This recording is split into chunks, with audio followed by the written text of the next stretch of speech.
নমস্কাৰ বন্ধু বান্ধৱীসকল, মোৰ আন এক ভিডিঅ'লৈ আপোনালোকক স্বাগতম জনাইছোঁ। আজিৰ বিষয় হৈছে অসমৰ ৰাজ্যিক প্ৰতীক চিহ্ন। অসমৰ ৰাজ্যিক পশু হৈছে এশিঙীয়া গড় আৰু ইয়াক 2003 চনৰ 4 এপ্ৰিলত অসম চৰকাৰে ৰাজ্যিক পশু হিচাপে ঘোষণা কৰে। অসমৰ ৰাজ্যিক পক্ষী হৈছে দেওহাঁহ। 2003 চনৰ 4 এপ্ৰিলত দেওহাঁহক ৰাজ্যিক পক্ষী হিচাপে অসম চৰকাৰে ঘোষণা কৰে।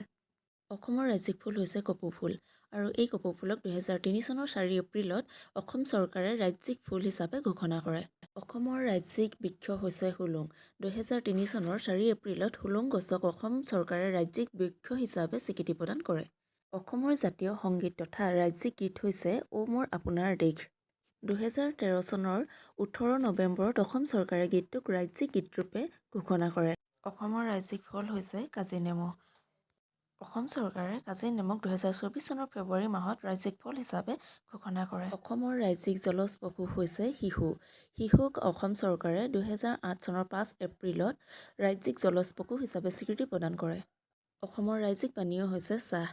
চাহক 2011 চনত অসমৰ প্ৰাক্তন মুখ্যমন্ত্ৰী তৰুণ গগৈদেৱে ৰাজ্যিক পানীয় হিচাপে স্বীকৃতি প্ৰদান কৰে।